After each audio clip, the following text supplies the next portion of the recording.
नमस्कार, खबरों की खबर में आपका स्वागत है। दिल्ली के चुनावी माहौल में तेजी से तब्दीलियां हो रही हैं और एक बड़े बदलाव के संकेत अब मिलने लगे हैं, क्योंकि अमित शाह दिल्ली के अंदर कोई साधारण प्रचार नहीं कर रहे हैं। कहा जा सकता है कि बीजेपी दिल्ली में कारपेट बॉम्बिंग कर रही है। देश भर से लीडर्स को बुलाया गया है, ये छोटे बड़ी सभाएं कर रहे हैं और बीजेपी के लिए अच्छी बात यह है कि उसमें भीड़ भी आ रही है। लेकिन अरविंद केजरीवाल को पसीना आने लगा है। ऐसा वैसा नहीं, बहुत बड़ा झटका उनको अब लगा है कि शायद उनके हाथ से ये जो पूरा खेल है, ये जो चुनाव उनके हाथ से निकल जाए। और ये प्रॉब्लम इसलिए भी ज़्यादा है अरविंद केजरीवाल के लिए कि बीजेपी अगर हार जाती है तो कोई बात नहीं है, देश में उनकी सरकार है। लेकिन अगर आम आदमी पार्टी हार जाती है तो केजरीवाल के भविष्य के ऊपर ही सवालिया निशान लग जाएगा। केजरीवाल के लिए ये एक डू और डाई का सिचुएशन है। अगर वो जीतते हैं तो उनका राजनीतिक भविष्य जो है वो जिंदा रहता है। अगर वो हार जाते हैं तो वो इंडियन पॉलिटिक्स के एक साइड हीरो बन के रह जाएंगे। वन टाइम वंडर के रूप में वो जाने जाएंगे कि जो बड़े बड़े वादे करके तो आए लेकिन वो उसे निभा नहीं पाए, इसलिए लोगों ने उन्हें रिजेक्ट कर दिया। और इसलिए उनको ये पता है कि ये डू और डाई का सिचुएशन है। इसलिए 3-4 महीने से आम आदमी पार्टी ने अपने सारे रिसोर्सेस, सारी एनर्जी कैंपेन में उन्होंने लगा दी। आपने देखा कि जब अनाउंसमेंट नहीं हुआ था उससे पहले सारे टीवी चैनलों पे सरकारी पैसे से, दिल्ली की जनता के पैसे से उन्होंने प्रचार प्रसार का एक बिल्कुल आंधी तूफान मीडिया में उन्होंने खड़ा कर दिया। और ऐसा लग रहा था 10 दिन पहले तक कि अरविंद केजरीवाल बड़ी आसानी से चुनाव जीत जाएंगे, 50 से ज़्यादा सीटें आ जाएंगी, वो फिर से मुख्यमंत्री बन जाएंगे। लेकिन एक जो प्रशांत किशोर और केजरीवाल से एक जो मिस्टेक हुई है वो ये हुआ कि उनका सारा जो प्रचार 3 महीने से वो जो पक रहा था, जो शुरू किया गया था, वो 10 दिन पहले तक अपने पीक पे पहुंच गया। वो अपनी पॉपुलैरिटी के, अपने सारी चीज़ों के अपने पीक पे पहुंच गया।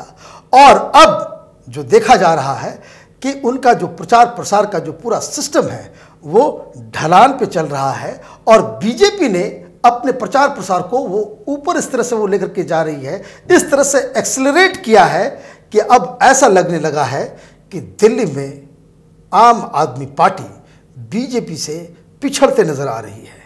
कुछ रणनीति की भी प्रॉब्लम है आम आदमी पार्टी की, जिसकी वजह से ये तब्दीलियां आई हैं। कुछ ऐसी घटनाएं घटी हैं जिस वजह से आम आदमी पार्टी और केजरीवाल को बहुत बड़े झटके लगे हैं। पहला मामला शाहीन बाग का है।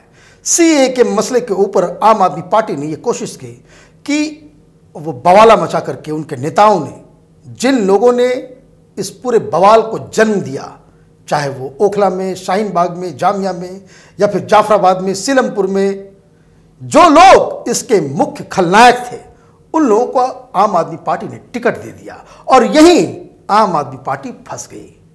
क्योंकि उन्हें तो लगा था कि वो इस तरीके से मुस्लिम वोटर्स को वो अपनी तरफ आकर्षित करने में सफल हो जाएंगे। क्योंकि डर सिर्फ इतनी थी आम आदमी पार्टी की कि अगर जीतना है उन्हें चुनाव दिल्ली के अंदर, तो ये जो मुस्लिम वोटर्स हैं वो कांग्रेस के पलड़े में ना चली जाए। और जब सीए का मसला शुरू हुआ तो जिस तरीके से आपने देखा, कांग्रेस पार्टी बिल्कुल, प्रियंका गांधी लखनऊ जाकर के कितना तमाशा कर रही थी और कितना ज़्यादा हंगामा हुआ, तो ये पीछे नहीं हटे और इसलिए इन्होंने अपने उम्मीदवारों को मैदान में फेंक दिया कि भाई जाकर के वहाँ पे बवाला मचाओ, वहाँ पे लीडरशिप इस पूरे आंदोलन के अपने हाथ में ले लो। लेकिन केजरीवाल को ये पता नहीं था कि ये आंदोलन इस रूप में, इस तरह से डेविएट हो जाएगा, जहाँ हिंदुस्तान के खिलाफ नारे लगने लग जाएंगे, हिंदुओं के खिलाफ नारे लगने लग जाएंगे।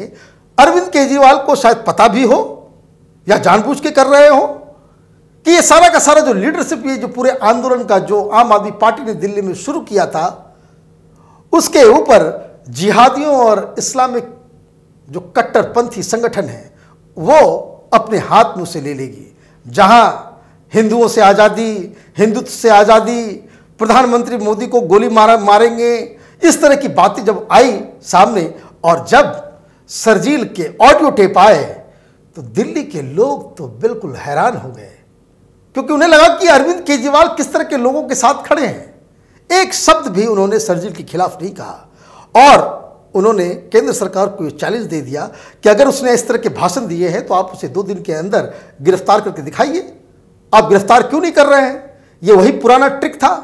जब जेएनयू में नारे लगे थे तो आम आदमी पार्टी के लोग वहां पहुंच गए थे, केजरीवाल खुद वहां चले गए थे कि जो लोग भारत तेरे टुकड़े होंगे इंशाअल्लाह इंशाअल्लाह के नारे लगा रहे थे, उनके साथ खड़े हो गए और उन्होंने केंद्र सरकार को, बीजेपी को यह चैलेंज दिया था गिरफ्तार करके दिखाओ।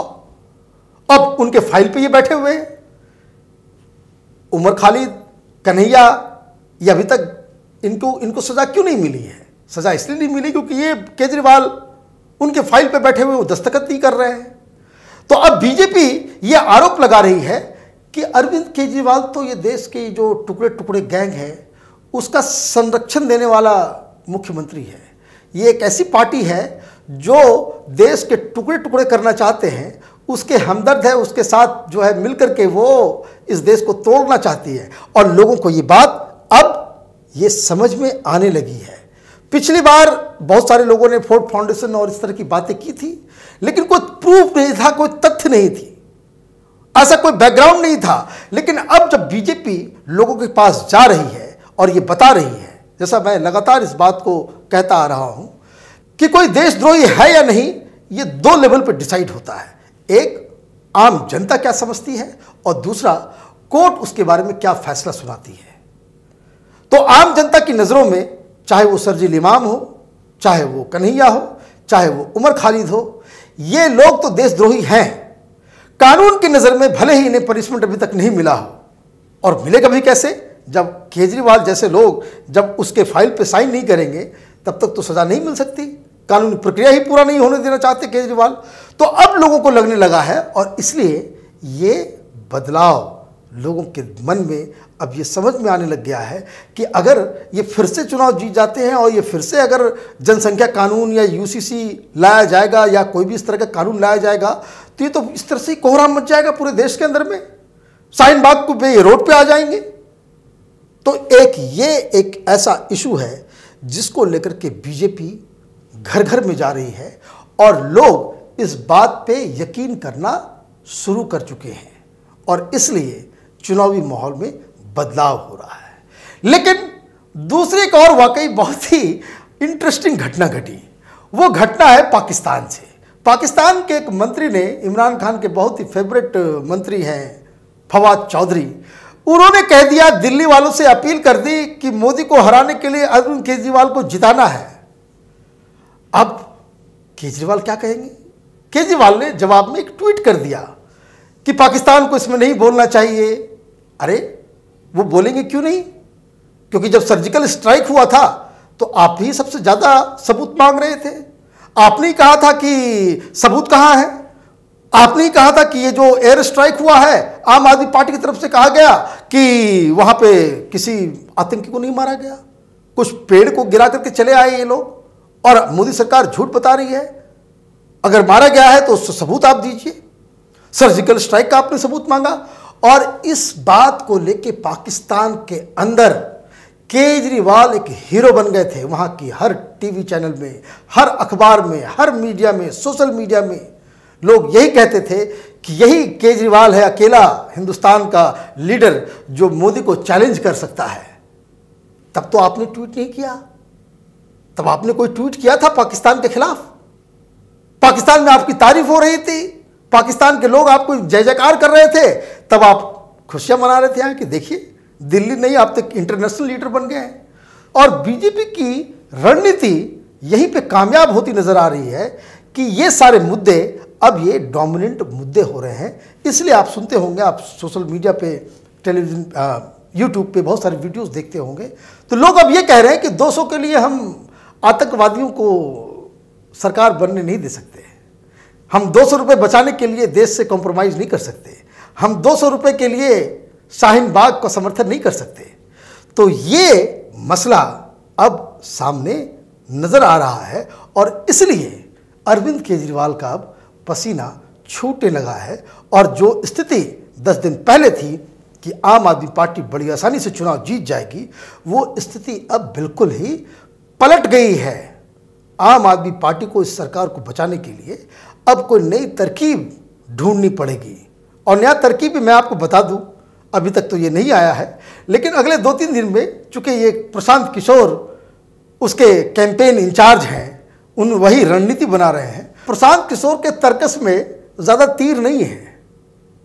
आम आदमी पार्टी है, बस एक ही चीज़ बचा हुआ है उनके पास, वो कहने के लिए कि अमित शाह और बाकी सारे लोग जो कैंपेन कर रहे हैं ये आउटसाइडर्स हैं। जैसा कि यूपी के अंदर प्रशांत किशोर ने किया था कि गुजरात से आए 2 आउटसाइडर्स, जैसा कि बिहार में उन्होंने किया था कि आउटसाइडर बाहर के लोग बिहार की राजनीति तय करेंगे। तो इनसाइडर आउटसाइडर खेलने का पुराना खेल है प्रशांत किशोर का। और मुझे लगता है कि यही काम दिल्ली में अब आम आदमी पार्टी करेगी। दिल्ली का चुनाव अब बिल्कुल ही क्रूशियल जंक्चर पे आ गया है। 7-8 दिन बचे हुए हैं वोटिंग के। इन 7-8 दिनों में आम आदमी पार्टी क्या करती है, बीजेपी क्या करती है, उस पर हमारी नज़र बनी रहेगी। लेकिन एक बात तो ज़रूर कहा जा सकता है कि अगर आज वोटिंग अगर हो जाए तो केजरीवाल शायद ये चुनाव हार जाए।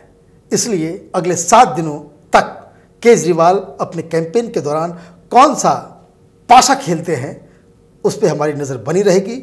आप देखते रहिए कैपिटल टीवी। हमारे वीडियोस को लाइक कीजिए, शेयर कीजिए और हमारे चैनल को सब्सक्राइब कीजिए। धन्यवाद।